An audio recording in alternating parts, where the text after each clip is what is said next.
right, so welcome back. Here we are. It's Damon Hart again, here with my guest in studio, Brandon Elliott. So, brother, we're going to jump right back in because, hey, we talked a little bit about fear in the last segment and how that could stop a lot of people. Yes. And it could kind of be an excuse in a way, right, for some folks to not really make decisions or take some action. Yeah. But you had some things in your life that you could have easily said, I'm not taking no action. Tell me about that. Yeah, so I've always been known as that individual that takes action, right? There's always a couple crazy people in the neighborhood that, doing some wild stuff. So, just to kind of backdrop for a second, with my mom being bipolar, growing up, I was the only guy in my household. I met my dad when I was 18 in court, and so he could stop paying child support. And so the male influence in my life was very low. I didn't have any of that. So when at a very young age, around like 8th or 9th grade, I started smoking weed, right? And I got introduced by some older girls at the time, a best friend of mine, and I used it as a coping, like a mechanism to really just cope with certain things, because of growing up poor and not having the certain finances in the house. I tried getting my first job at age 9. I finally got one at age 12. But when I started smoking weed, it was one of those things that it was just laughs. It was one of those things that I just forgot about everything, right? And so I started using it on a everyday basis for a while. I knew that out of my group of friends, I had to be that person that was, selling it basically to them so that I could get it for free. And so it really, from that lack of guidance, I really went down the wrong path, right? I was teeter-tottering, going down the wrong path. And I used marijuana for the good times, the bad times, the ugly, everything in between. And, I'll be the first person to admit that I was truly addicted to it. And, too much of anything, I believe, can be an addiction. For sure. And so,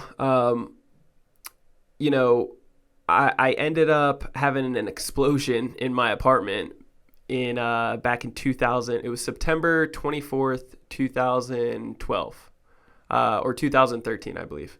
I had an explosion in my apartment in Pacific Beach, right off Grand in San Diego. And I ended up burning 40% of my body. I got tossed right into the living room, and it was about 7 feet tossed into the living room. I ended up jumping up, and I realized I was on fire. I was wearing basketball shorts at the time, a white T-shirt. I was wearing gloves randomly, which protected me because otherwise I got skin graft right up to it. I can see it. And then I was wearing socks, which protected my feet because those didn't light up on fire, which was a blessing. So I'm ripping off these clothes, and it was just one of those situations, like, I knew this wasn't going to be a good thing. All the windows got blown out. I had neighbors screaming, freaking out, and I had a medical marijuana card at the time, so I was allowed to be having the beginning, the end product, but there was the whole part in the middle that was a no-go that I didn't know about at the time, just being young, dumb, and naive, right? Yeah. And so I got induced into a coma once I arrived into the hospital. I went through 3 surgeries. They put me into a coma for a full week. A couple weeks later, as I'm recovering, I had to learn how to walk again because your legs are up for so long. So every time I stood up, it was just all the blood going down to my legs, and it was the most excruciating pain. It was crazy. So I'm used to pain to a certain degree. So the leg right now, the ankle's not that big of a deal. Yeah, that's what I thought until like today. I was like, oh man, this hurts. It's been a while. But yeah, man. So I've been known as that person that takes action, and sometimes it's a blessing and a curse, right? I wrote the book Action Driven, which gives my steps and my pathway of how to get into the routine of taking action. I don't believe in living in fear. I really don't. I think fear is always just going to hold us back. But I also think that there's some benefits to, sit back for a second and not jump too far Like in. a calculated risk. Right, calculated risk. Yeah. Thank you. Okay. Yes. So that's why real estate is like so amazing. Yeah. Because when you really start geeking out on the numbers, I mean, it's all calculated risk. It's all math. Yeah, it's all math. Yeah. And it's either going to be a good deal or not. And then you can plan for the worst case scenario and have backup plans. I like that. And it's very true in real estate. And when we're talking about just your experience with real estate and credit, it sounds like you can even kind of protect yourself a little bit more, even so, because a lot of times I hear with people that want to get into real estate, I don't have the money, kind of like your situation. Yep. But it sounds like once you got on and you started to see, well, look, I don't have the money, but I might have this way to do it with this education in credit. Yeah. Now I can go take that and use that credit and leverage that and minimize the risk that I'll lose all my money because you didn't have any. Yeah. Let's call it what it was. So you're like, hey, what do I have to lose? That's exactly it. Okay. Yeah, I didn't have any, and I realized I wanted to get into real estate. I had some deals coming my way, Right. but I had some credit cards, however, that had some high limits. So now it's just calling up these banks, figuring out how to liquidate it into cash.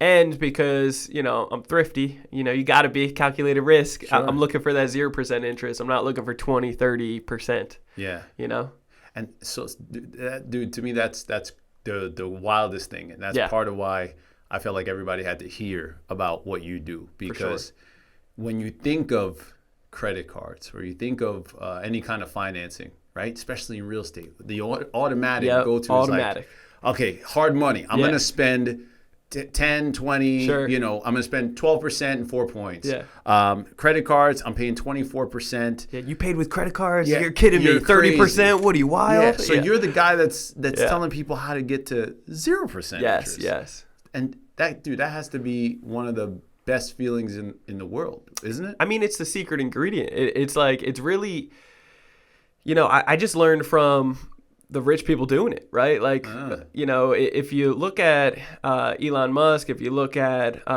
Jeff Bezos, if you look at all these other big companies, they have the liquid cash available. For sure. But they still take out loans all day Right. for the tax benefits, for the leverage, and to make their books look good so that they can get more loans. I mean, if you liquidate everything. And pay nothing, right? Yeah, Pay and no they're tax. not paying anything. Yeah. Yeah, so it's like, it's just a no-brainer. Right.